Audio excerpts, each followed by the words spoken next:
wassalatu wassalamu ala sayyidina Muhammadin wa ala alihi wa sahbihi ajma'in, amma ba'du. Yang terhormat para bapak ulama, wabil khusus dumateng Romo Yai Abdul Malik selaku pengasuh Pondok Pesantren Ulul Albab. Yang terhormat Bapak Ibu penyuluh kesehatan saking Puskesmas Prambon, dan para Bapak Ibu, Kang-kang, Mbak-mbak semuanya yang berbahagia. Alhamdulillah, segala puji syukur bagi Allah atas nikmatnya sehingga kita bisa berkumpul pada siang hari ini dalam keadaan sehat walafiat.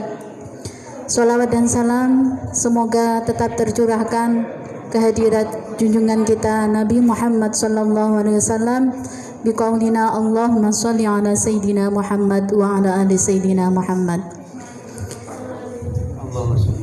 Di sini saya selaku pembawa acara, langsung saja kita buka acara pada siang hari ini.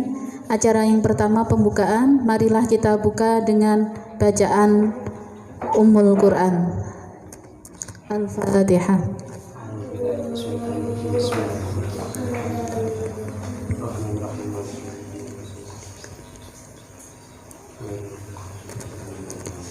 Acara yang kedua yakni langsung saja penyuluhan dari Bapak Ibu petugas dari Puskesmas Prambon. Kepadanya waktu dan tempat saya persilahkan.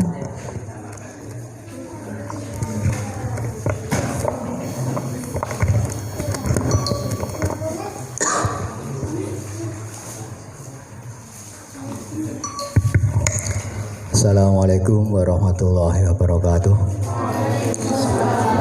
Alhamdulillahirabbil alamin. Shalatu wassalamu ala asrofil anbiya'i wal mursalin wa ala alihi wa sahbihi ajma'in. Allahumma sholli ala sayyidina Muhammadin abdika nabiyika rasulika nabil ummi wa ala alihi wa sahbihi wa sallim taslima bi qadri 'azamati dzatika fi kulli waqtin wa hin. Amma ba'du.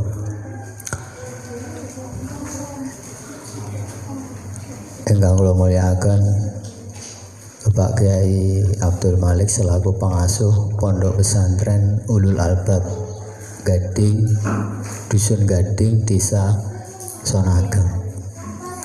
Yang saya hormati Bapak Ustadzah wonten Pondok Pesantren Ulul Albab, teman-teman Kang Santri Wati yang saya banggakan. Ini ada anak-anak juga Faridah. Ya, anak-anak yang ganteng, yang cantik-cantik yang saya banggakan. Alhamdulillah pada siang ini kita dapat berkumpul di aula Pondok Pesantren Ulul Albab. Mudah-mudahan kegiatan Poskestren pada hari ini diridhoi oleh Allah Subhanahu wa taala. Allahumma amin. Sholawat serta salam tetap kita tujukan kepada junjungan kita Nabi Agung, Nabi besar Nabi Muhammad sallallahu alaihi wasallam dengan ucapan Allahumma sholli ala Sayyidina Muhammad wa ala ali Sayyidina Muhammad. Sebelumnya mohon maaf pada siang ini, misalnya kemarin saya koordinasi sama Pak Yusuf selaku pelaksana wonten Pondok Pesantren Ulul Albab. Kepengker kula matur jumlahipun kirang langkung selangkung dadosipun totalipun 50. Terus benci ngaten Bu Farida WA kula mergi wonten edaran saking pemerintah Kabupaten Nganjuk, instruksi saking Bapak Bupati terkait masalah corona napa korola. Kula suwun senoso wonten instruksi kaitanipun kalian corona. Mugi-mugi kula lan panjenengan sedaya khususipun wonten Pondok Pesantren Ulul Albab Gading mriki umumipun Desa Sona Ageng makmuman sedayanipun wonten Kabupaten Nganjuk dipun paringana tambah sehat. Amin ya robbal alamin. Dadosipun mengawali acara niki mergi gencar-gencare corona kula cuplik sekedhik mawon mboten usah dibahas corona. Sing penting padha ndonga mboten usah ajrih kalih corona, tapi ajrih kalih sing damel corona. Pun insyaallah aman. Mboten mamang nggih. Lah nek mangke jenengan terpancang ngene corona. Bingung mangke tambaran. Kok gek aku watuk kena corona. Lara was-was. Nggih Mas. Lara was-was niku luwih angel tambanane dibanding mumet napa gliyur-gliyur. Karwane gliyur-gliyur niku tensine rendah dipadosne teng ngene sate payon napa ngene Pak Bandi, berarti langgane Pak Bandi sampean. Apal niku niku. Dasipun kula lan panjenengan sareng-sareng ndedonga mugi-mugi dipun paringana sehat walafiat. Tapi untuk mengantisipasi ditekankan selalu cuci tangan sebelum makan. Dibiasakan. Sejatosipun kan perilaku niku pun dilaksanakan. Lah saniki ditekankan karena napa? Karena virus corona yang lagi gempar-gemparnya, mungkin ada virus yang lain yang terkait dengan penyakit batuk pilek sesak. Disilakan ISPA, infeksi saluran atas, termasuk watuk gatel-gatel gembremet wonten leher kita nek pas watuk nggih. Nah, kaitanipun pos kestren niku pos kesehatan pesantren niki termasuk wonten Pondok Pesantren Ulul Albab niki termasuk masuk di dalamnya. Jadi sejumlah 9 Pak. Sejumlah 9 diantaranya Pondok Pesantren Ulul Albab. Nah, biasane teman-teman sing wonten huni wonten pondok niku penyakitnya napa? Nah, gudik to nggih. Nah, gudik penyakit kulit. Nah, makanya ada istilah lama nek yang pondok urung gatel berarti urung kerasan. Nah, niku dilangi saiki. Kudu bebas dari gudik ya. Piye carane? Kudu dijaga kebersihane badane piyambak. Yang utama menjaga kebersihane badan diri pribadi termasuk kesehatan lingkungan pondok pesantren. Toyane niki kolah napa kran? Kran ya. Mboten kolah nggih. Cawuk. Campur. Oh. Lah sing kolah niku kan perlu dikoras. Biasanya Kang santri ngorase pirang dina pisan. Lah niku. Mboten ana apa wingi setahun pisan tapi berhubung masuk pos kestren ada perubahan. Nah, itu. Diwingi lagi. Oke, sip nih tambaran. Belum ada instruksi tapi sudah dijalankan niku. Nggih Pak Yusuf nggih. Saya niki nggih. Dan sesuai perkembangan ke depan luwe-luwe mungkin yang masuk kegiatan pos kestren luwe tambah kegiatanipun nggih. Kata wise niki non perokok ya, Gus. Hah? Kebul. Berarti penghisap ya. Nah, ahli hisap. Mayoritas teman-teman pondok ahli hisap perokok. Tapi niku saniki yo jenenge masuk apa niku kegiatan pos kestren niku diantaranya tidak merokok. termasuk ruangan atau godaan kamar mboten enten sekating selampir. Nah mriki insyaallah bangunan enggal kinten-kinten nggih mboten niku Gus. Nih, sampiran niku pas teles wale niku nggih.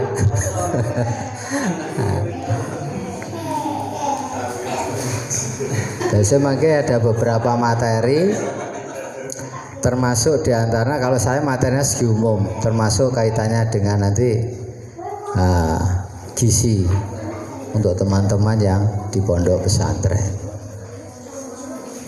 Nopo to gizi, ini panjenengan kudu ngerti. Jadi meskipun panjenengan di dalam pondok pesantren harus mengacu pengetahuannya dari luar, termasuk kaitannya pun kesehatan, termasuk nanti Bu Ayu yang kaitannya dengan penyakit.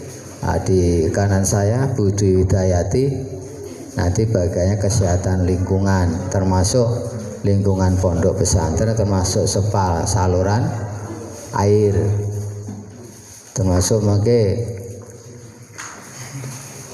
jumlah teman-teman pondok niku pinten, terus standarnya WC-nya itu berapa, nanti bidangnya Bu Dwi Widayati. Yang kecil-kecil ngantuk mboten? Ngantuk? Gak apa-apa ngantuk saiki tapi turunin kok karo aku ya. Oke. Nah, saya kira itu pembukaannya untuk materi berikutnya dari Bu Ayu. Monggo Bu Ayu.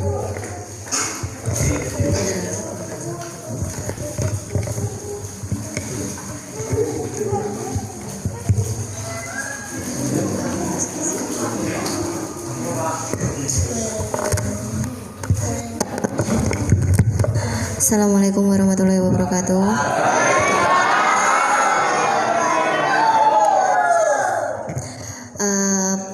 Sudah perkenalan ya tadi ya? Belum? Sudah ya Pak Bambang ya? Oke, kita perkenalan lagi. Perkenalkan, nama saya Ibu Dwi Ayu. Saya petugas promosi kesehatan di Puskesmas Prambon. Untuk hari ini tadi kan sudah dijelaskan oleh Pak Bambang tentang secara umum ya. Jadi apa nanti yang akan kita sampaikan, kemudian pondok itu lingkungannya harus bagaimana dan seperti apa. Tapi yang pertama di sini yang akan saya jelaskan adalah terkait dengan virus corona. Saya bawa beberapa leaflet atau bacaan, nanti mungkin bisa dibaca. Minta tolong.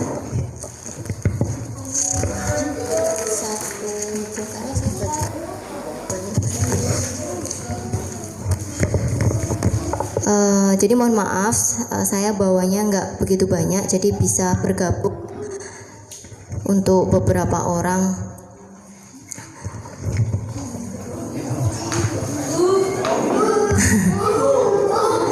Nanti bisa diperbanyak sendiri.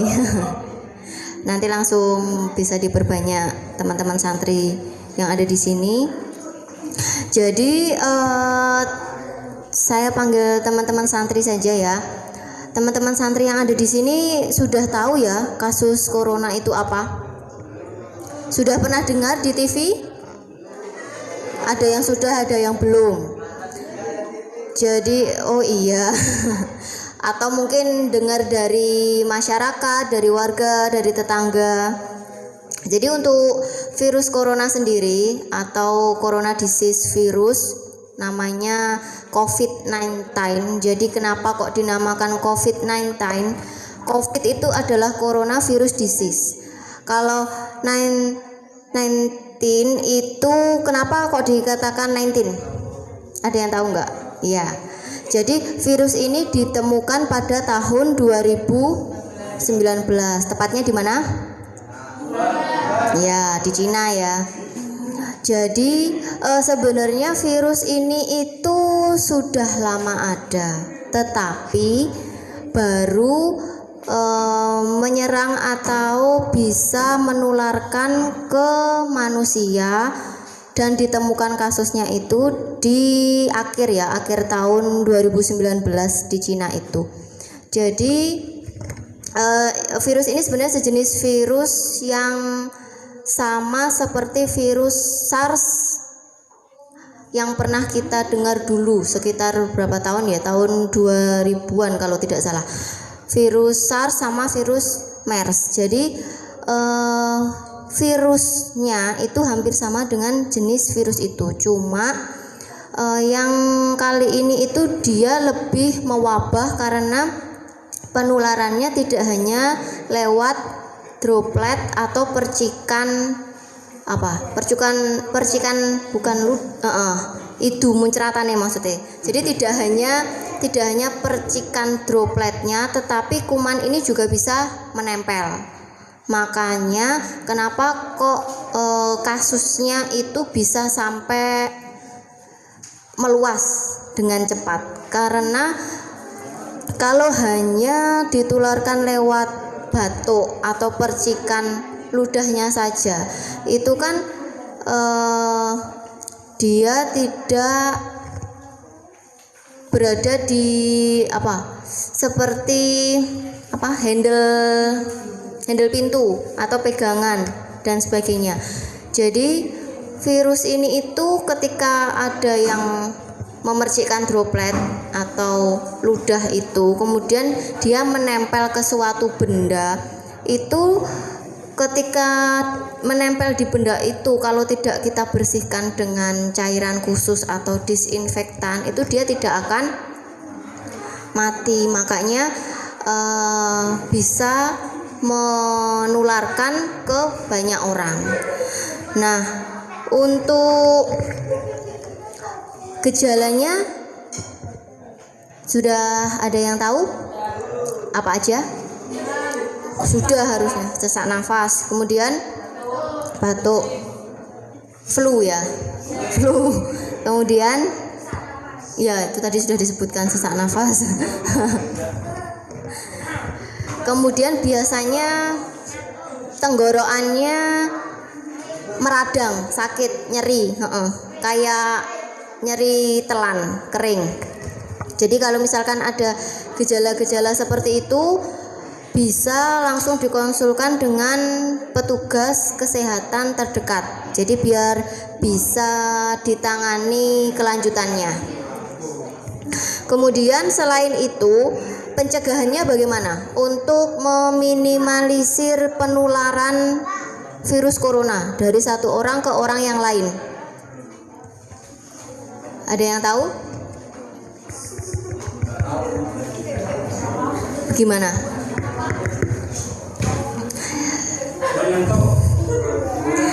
Ada yang tahu cara pencegahannya?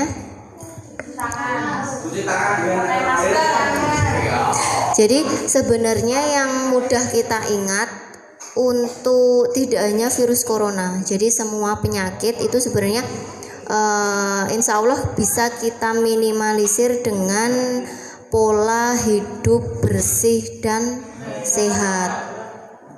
Pola hidup bersih dan sehat, atau istilahnya membiasakan PHBS, membiasakan perilaku hidup bersih dan sehat. Nah, PHBS yang seperti apa yang harus kita biasakan itu sudah ada di leaflet yang saya berikan tadi. Jadi salah satunya adalah membiasakan cuci tangan dengan sabun dan air mengalir. Jadi kalau cuci tangan itu jangan mbur kerane dikakne, tangane dibasahi terus blayu. Jadi harus menggunakan sabun. Kemudian ada beberapa kegiatan yang mengharuskan kita melakukan cuci tangan dengan benar ini. Ada yang tahu kegiatan? Sebelum makan, sesudah, setelah ke kamar mandi, setelah buang air besar, kemudian sebelum merawat atau memberikan makanan kepada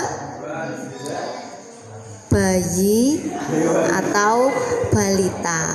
Nggih, karena apa? Biasanya orang yang beresiko itu adalah yang pertama bayi, yang kedua adalah lansia. Kenapa kok seperti itu?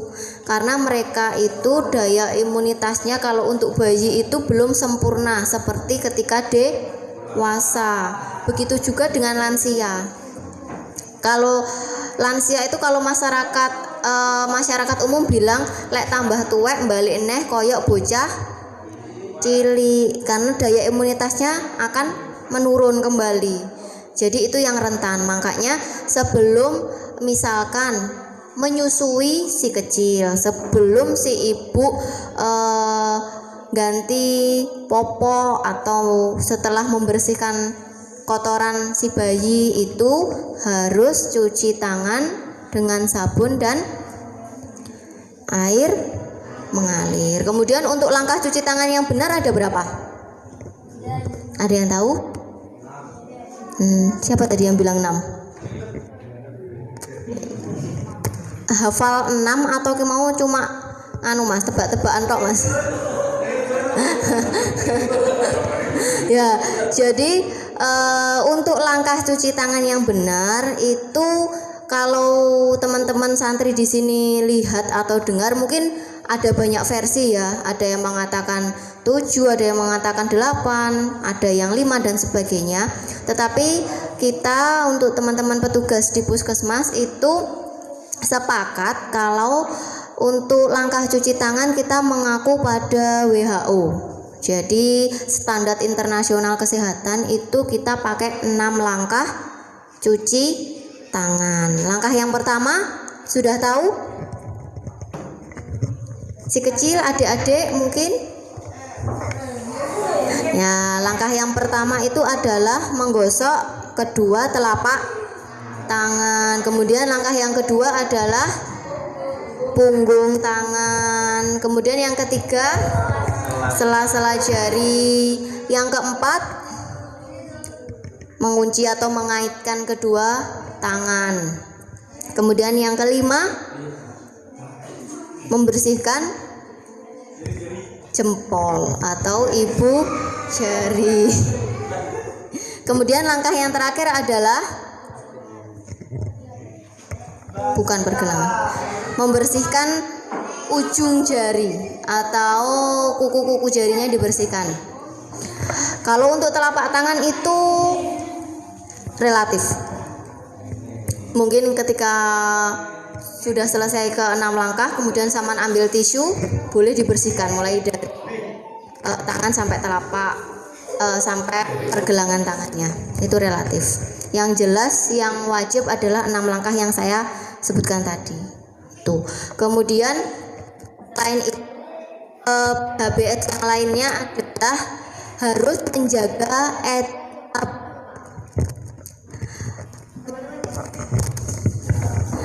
teman-teman santri di sini sudah tahu apa itu etika batuk? Belum pernah dengar ya. Jadi masih sudah tahu.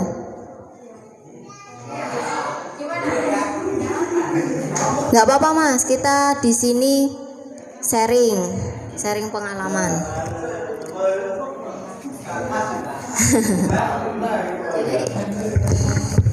Jadi untuk etika batuk itu salah satunya adalah ketika kita merasa sakit, batuk atau flu itu harus menutupnya. Pas wahing, pas gebres, pas cekah-cekeh kudu ditutupi. Nah, menutupinya bagaimana caranya?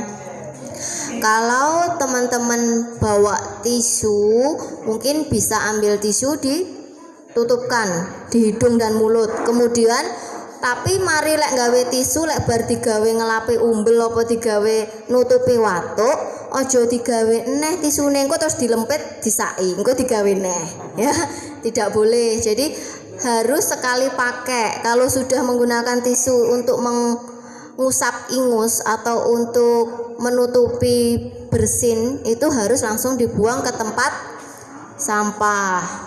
Kalau misalkan tidak bawa tisu, bisa pakai siku. Betul, seperti siapa saya namanya? Namanya kok godok-godok, gak duwe jeneng berarti. Namanya siapa? Oh, Malu. Jadi untuk menutup batuk itu bisa juga menggunakan siku. Jadi ditutupi. Duduk mambu kelek dewe-dewe ya, tapi siku. Engko saya mau ambu kelek. Dan yang ditutup bukan mata, hidung dan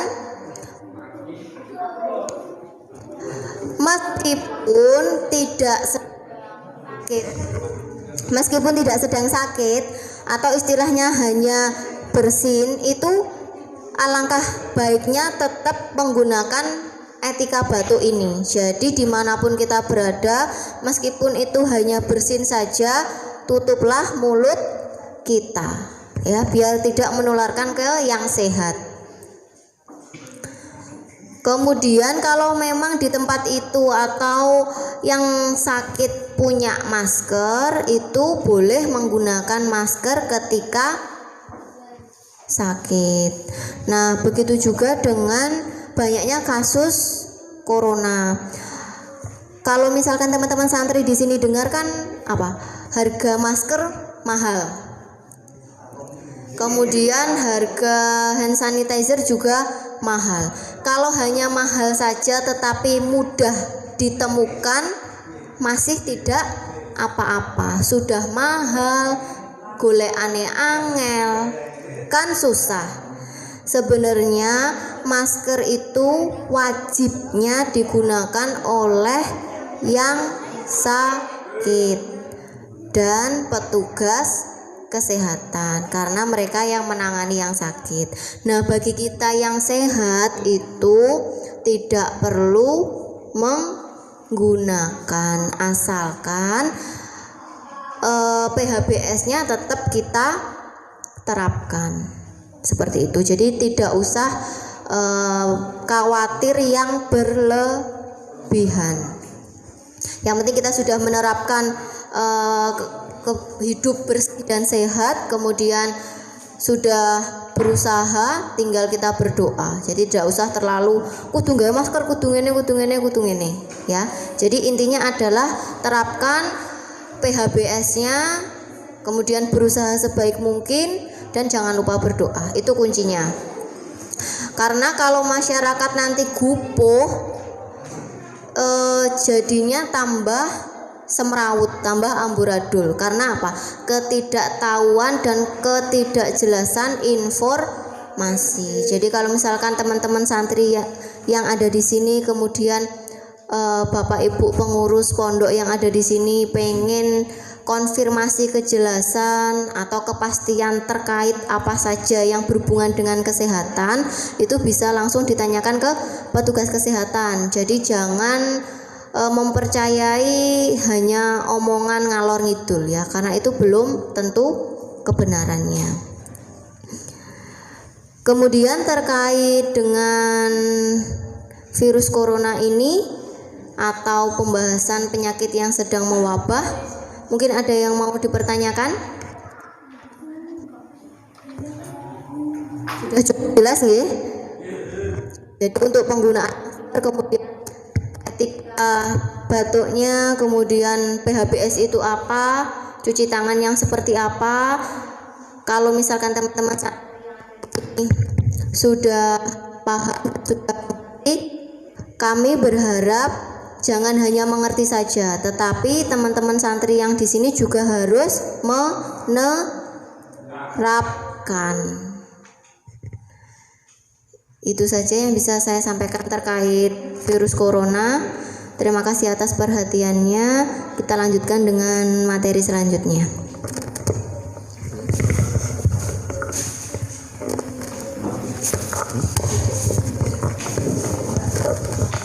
Assalamualaikum warahmatullahi wabarakatuh. Nggih, langsung perkenalan mawon nggih. Dalem Dwi Widayati cekak awas dipun aturi Yati ngeten kemawon nggih menawi dateng margi kok menawi panggih nggih nyuwun tulung dipun jawil. Dalem sampun nikah sudah punya 3 cewek nggih, 3-tiganya cewek nggih. Yang besar sudah selesai kuliah. Wis tuwek ya Mas ya. Apa nih sing siap? Siap tak pek mantu ta.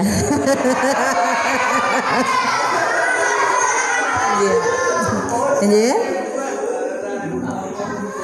Saya sanitarian di puskesmas, mungkin dari penjenengan semua kurang familiar nggih. Sanitarian itu tenaga kesehatan lingkungan. Jadi saya bukan bidan, bukan perawat, nggih, bukan administrasi, tapi saya tenaga kesehatan lingkungan. Nggih. Kalau dulu sekolahnya di Poltekkes Surabaya, mungkin penjenengan ada yang pirsa nggih. Baiklah, terkait dengan pembinaan kita di Poskestren ini tidak hanya berlangsung kali ini saja, belakang kita tetap bisa selalu berhubungan, ya. Kami sampaikan.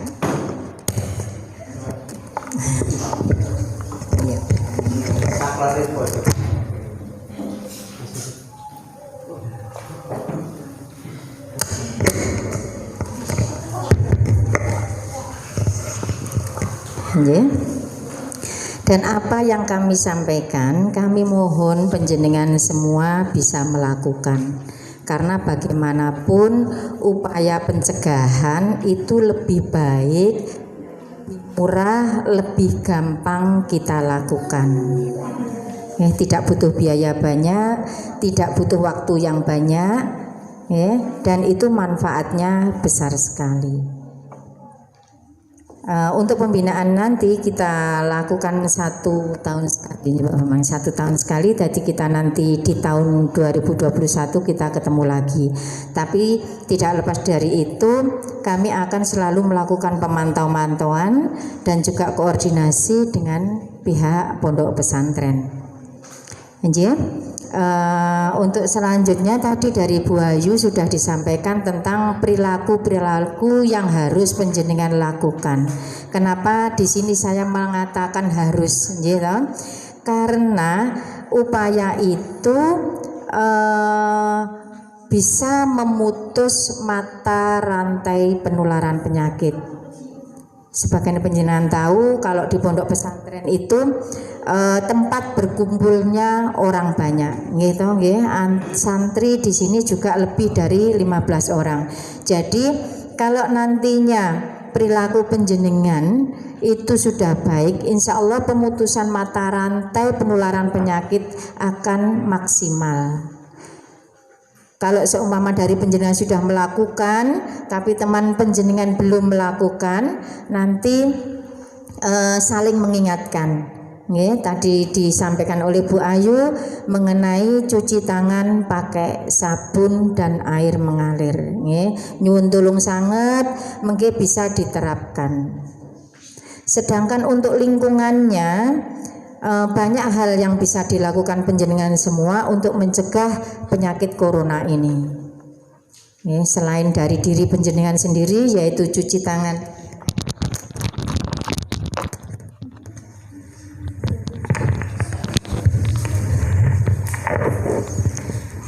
Upaya selain dari penjenengan sendiri, penjenengan juga bisa melakukan hal-hal yang dilakukan di lingkungan penjenengan, tetap kembali kepada perilaku hidup bersih dan sehat. Sebelum ada, dibuka mboten? Nah ini dibuka nggih. Ya, karena apa? Kalau jendela itu dibuka itu untuk sirkulasi udara. kebutuhan oksigen yang kita butuhkan setiap hari itu. Kalau nanti jendelanya tidak dibuka, otomatis nanti kedepannya akan bermasalah di masalah pernafasannya. Ya. Ya. Tadi juga disebutkan masalah gudeg, ya. Memang adakah kasus gudeg di sini? Ada, ya. Ada, tapi ada pencatatannya mboten? Maksudnya si A tanggal sekian berobat kemana dengan sakit apa, ngaten ada ndak pencatatnya? Ndak ada, Anji.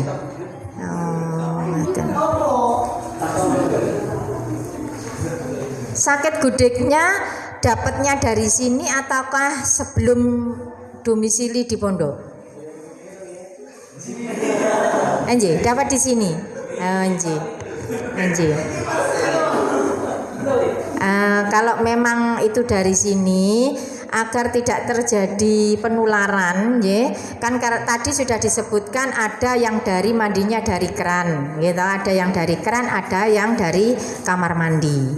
Alangkah baiknya kalau penjenengan sudah kena, ya, sudah kena skabies, ya, nama kerennya skabies. Penyakit gudeg itu penjenengan mandinya tidak di kamar mandi, karena cipratan dari air mandi penjenengan itu nantinya bisa menulari ke yang lain.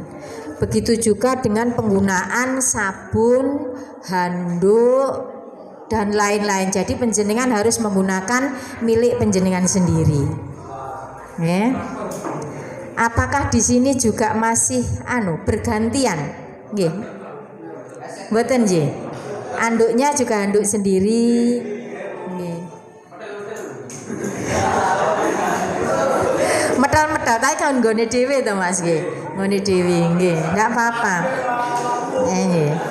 Metal itu mungkin karena waktu basah tidak dijemur. Nggih. Apa karena terlalu lama ndak ganti? Jadi kalau masalah lingkungan itu utamanya kan tadi untuk pencegahan penyakit gitu. Terkait dengan itu nyuwun tulung kebersihan lingkungan penjenengan, kebersihan lingkungan di kamar mandi, di pembuangan air limbah kamar mandi juga, ya, kamar mandi air buangan dari kamar mandi maupun cuci baju. Dan untuk cuci bajunya ini nun sewu saya banyak tanya nggih, karena saya pengen tahu kondisi sehari-hari di sini ya. Untuk mencuci bajunya apakah penjenengan masih dijadikan satu, maksudnya tempatnya opo to ngekum baju sebelum dicuci itu apakah jadi satu? Mboten nggih, dhewe-dhewe nggih. Ah nggih. Oh. Nitip dadi sing ngumbahne kancane. Tapi tidak seperti itu ya. Yang cewek yang 15 ini gimana? Sama ndak kondisinya seperti itu? Ndak ya? Ndak. Kalau nanti jadi satu, itu juga memungkinkan untuk tertularnya penyakit-penyakit seperti tadi skabies, ya, skabies atau penyakit kulit yang lain. Ya. Nggak usah titip-titip, ojo ganti-gantian ya. Kadang itu ada yang dulu-dulu itu kami ke pondok yang lain tapi bukan di Ulul Albab ya. Itu sampai celana dalam aja gantian. Iya. Enggak ya kalau di sini. Enggak. Enggak beda atau gimana ya? Enggak beda dengan yang lain ya. Tetap ada yang gantian ya. Nah itu harus dihindari karena untuk memutus mata rantai penularan penyakit tadi. Ya. Mari berperilaku yang baik, ya. Berperilaku yang benar sesuai dengan PHBS, ya. Sesuai dengan PHBS. Terkait dengan corona tadi, kita memang sekali-sekali perlu melakukan desinfektan, ya, desinfektan. Apakah pernah ruangannya ini di sterilisasi, didesinfektan gitu, pernah apa enggak? Belum ya. Ini karena memang mewabah, enggak apa-apa kita melakukan pencegahan. Karena memang itu tadi, preventif itu lebih baik, mencegah itu lebih baik daripada mengobati. Ya. Di sini saya akan ngaturi pirsa panjenengan.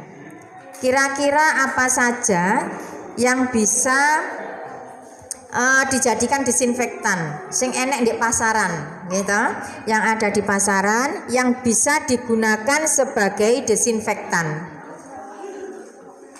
Ini saya bacakan. Untuk membersihkan lantai dan benda non logam. Benda non logam itu benda yang bukan logam, gitu, kados kursi, lantai, pintu dan lain-lain bisa di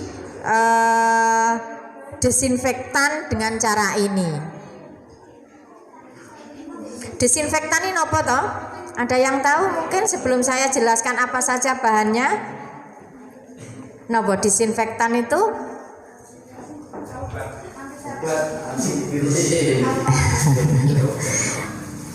Obat nggih, obat atau alkohol.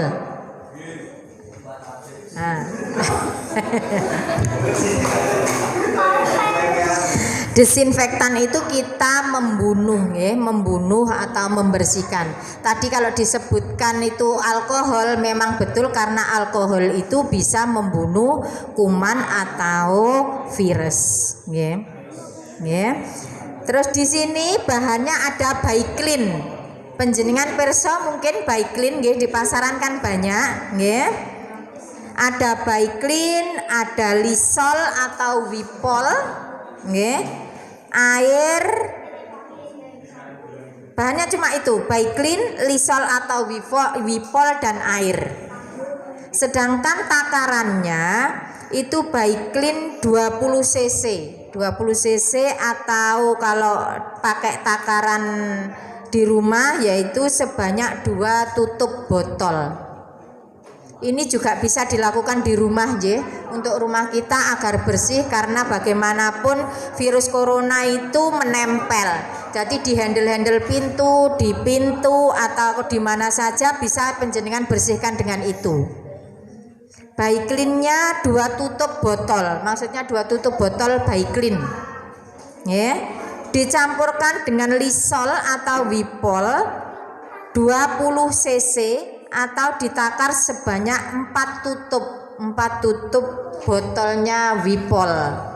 Jadi tadi itu 2 tutup botol Baiklin ditambah 4 tutup Wipol. Bisa dibeli di pasaran dan banyak ini.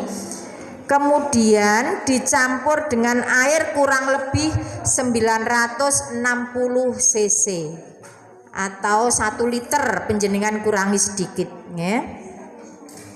Bahan-bahan tersebut dicampurkan, baru bisa disemprotkan atau diusapkan ya, pakai lap diusapkan pada lantai atau benda. Ya, jadi bisa pakai semprotan manuk niku nggih, atau semprotan apapun yang pakai spray itu, atau diusapkan ke benda-benda tersebut.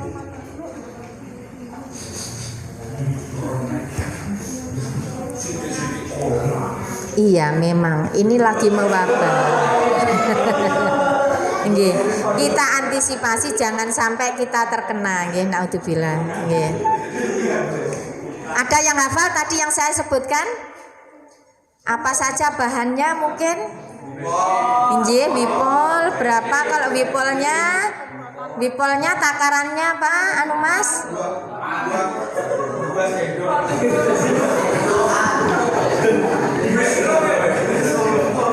Sini tidak ada sendoknya ya.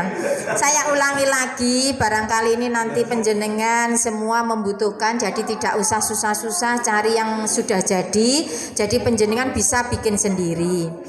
Baiklin-nya 2 tutup Baiklin, 2 tutup botol. Nggih, botolnya Baiklin ya Mas, aja botolnya Aqua. Nah, untuk wipolnya satu Aqua bisa, tapi takarannya tetap acuannya yang saya sebutkan tadi. Nah, bisa bikin banyak, berapapun, nggih, berapapun yang penjenengan kersane monggo. Nggih, Baiklin-nya 20 cc atau 2 tutup botol. Nggih, tutup botolnya Baiklin. Kemudian wipolnya 4 tutup botol dicampur dengan kurang lebih 960 cc air atau 1 liter. Itu jenengan campurkan, kemudian jenengan semprot nih, atau diusapkan ke benda-benda yang mau disterilisasi, didesinfektan tadi.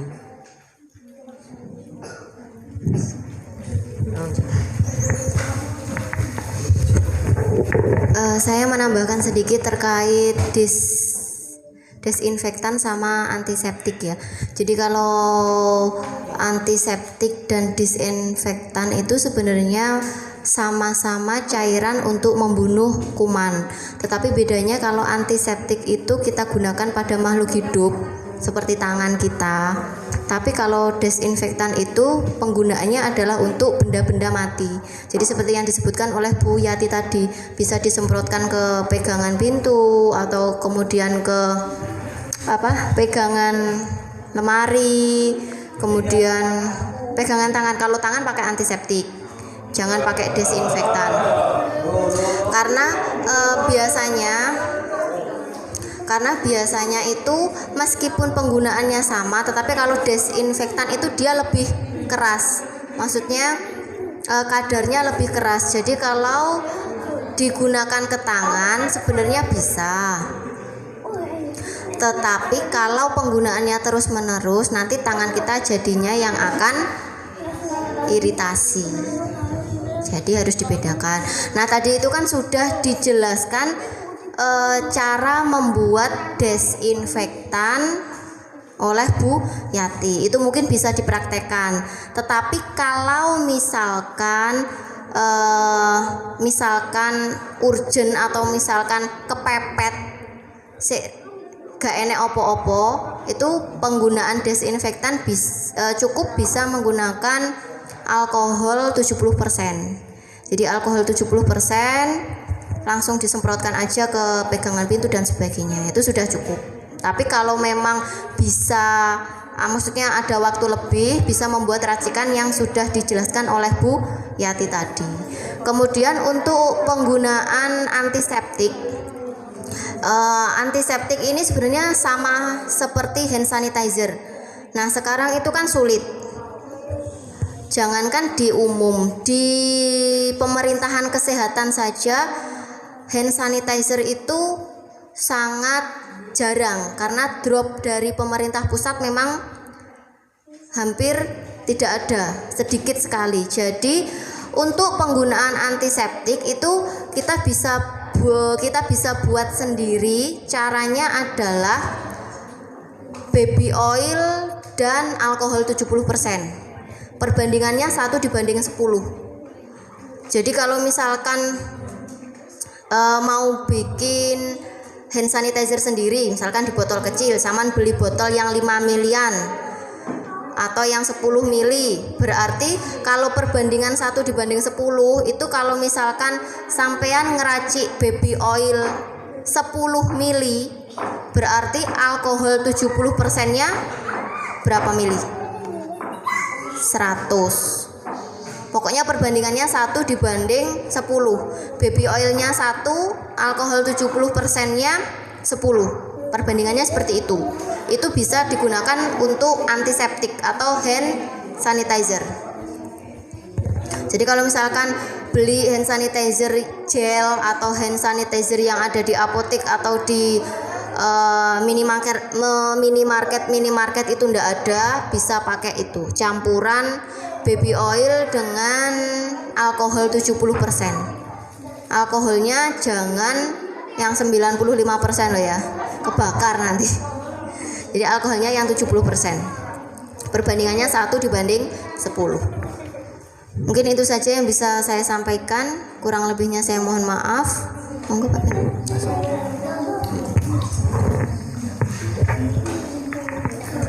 Ngantuk Kang.